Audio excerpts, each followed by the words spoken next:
Hi everyone, this is Dave and welcome to my video with two new products from Apple. Their new Magic Trackpad 2 on the left here and the Magic Keyboard. A little bit of a change this time around. We haven't got removable batteries with the trackpad and keyboard, and I'm going to show you both of the products and give you my first impressions. Now outside of the box, just to let you know, this is the previous generation trackpad from Apple and this is the previous generation wireless keyboard. So I'll be showing you both of these in comparison to the new models in this video as well. So let's get on with the unboxing. Let's move things off to the side. We're going to do the Magic Keyboard first of all. And it's a nice compact box as we'd expect, because the keyboard does not have a numeric keypad on the right hand side. So let's crack this open. We've got an Apple logo on this end, Apple logo on this end, nothing that side, and then on the back we've just got some details down in the corner there about the keyboard itself. So you've seen my unboxings before. I like to keep the packaging nice, so I'm going to cut through the cellophane.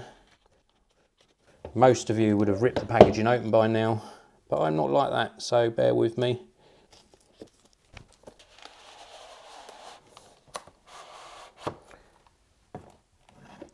So there we go, we're presented with the keyboard and it's got a little pull tab so that we can pull it up out of the box, and then inside the box we've got some documentation about the keyboard just here. We've also got some regulatory information. This is just going to be a quick start guide, and then we've also got a lightning cable, because the new Apple products actually charge via the lightning connector, the idea being that most people will have a lightning to USB cable, and they supply one obviously with the keyboard as well. So this is fully rechargeable, no batteries inside the box at all. So let's just pop that to the back there. We'll have a closer look at the keyboard itself. So let's remove the cellophane. It is very, very lightweight. I can tell you that straight away, a very light keyboard. So we can see on the bottom here, we've got the Apple logo. We've also got some little rubber feet in the corners. We've got this wedge type design, and I'll show you this in comparison to the previous keyboard very shortly. And then across the back, we have got what looks like an LED light. I'm not sure whether that is going to be some sort of LED light.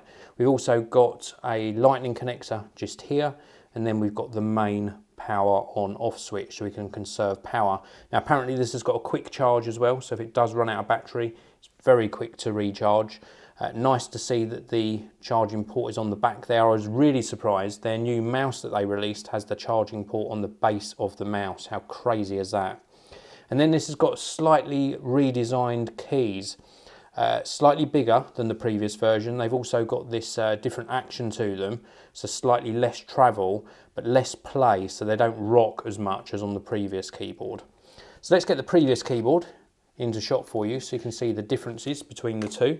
So you can see the new one on the bottom here, and then the size of the keys on the older one, definitely smaller on the older keyboard. And then if I show you the side profile, of course you can see on the older keyboard here, we have got a thinner sort of design on the top, and then this is where you would have put the replaceable batteries, and Apple have this time gone for a wedge type design, obviously to make things a little bit sleeker. Also because there's no need to have removable batteries now, because these contain rechargeable lithium ion batteries. So that's the keyboard. Let me just have a quick feel between the two, and this is purely just a first impression. The older keyboard, definitely more travel on the keys, definitely springier, and this one feels more precise actually, but not as much travel, so that's going to take a little bit of getting used to. Nicer that the keys are larger though, but definitely a different typing experience. So obviously in a few weeks time I'll let you know how this has been performing. So that's the keyboard. Let's just move that to one side and we'll have a closer look at the new Magic Trackpad. So this is the new Magic Trackpad, and this is the Magic Trackpad version 2, obviously because we had a previous version. Again, Apple logo on either side of the box, nothing top and bottom, just some details on the back about the product, and of course a picture of the product on the front.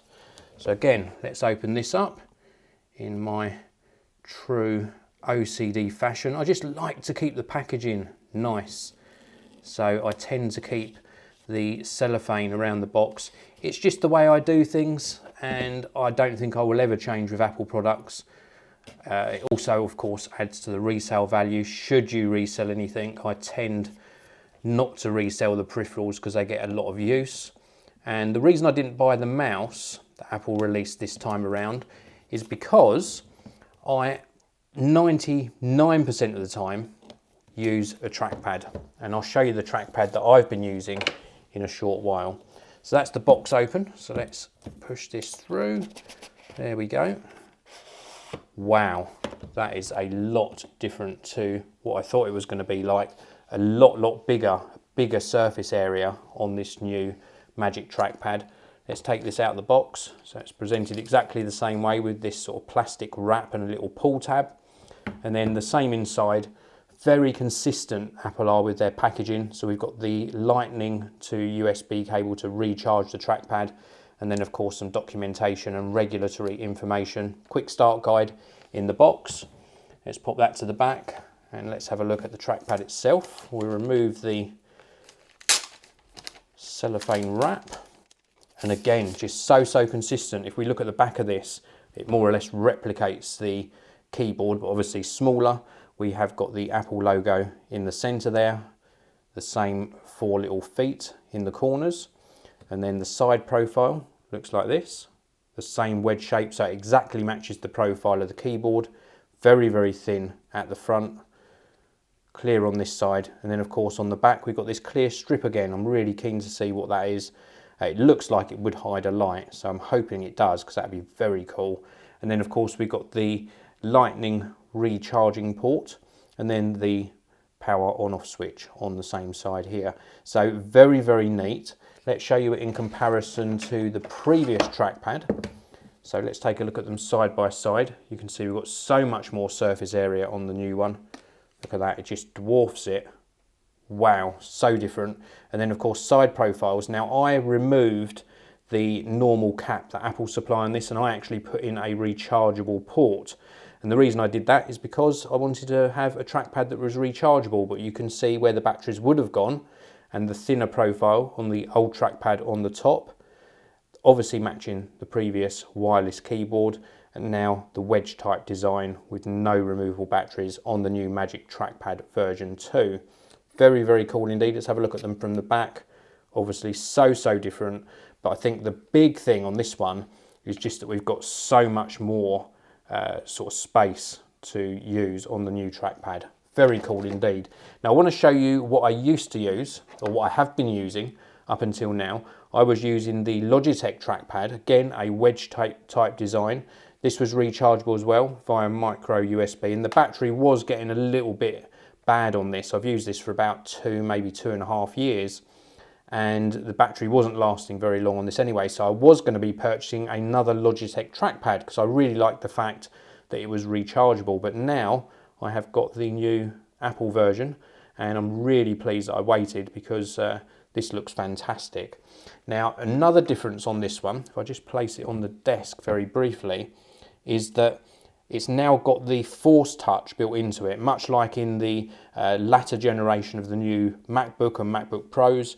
We've got Force Touch now, so we can push harder. We've got sensors underneath, so it doesn't physically click. It's got some sort of haptic sort of feedback, and you can push harder to have different interactions with Mac OS X. If you've got a recent iPhone 6s or iPhone 6s Plus, you'll also have Force Touch, or this 3D touch, in the smartphones, and this works in much the same way. So let's look at these together, just to show you the keyboard as well. You can see they have exactly the same profile. So this wedge type design, really cool. And if you place them on the desk next to each other, then obviously they're going to sit at exactly the same angle. Very cool indeed. I'm super pleased that I picked these up. This is the new Apple Magic Keyboard, and of course the Magic Trackpad 2. Please do hit like on this video if you enjoyed it, and of course do subscribe to the channel. I'll be talking about these in a future video and let you know how they perform. Thanks for watching. I'll see you next time.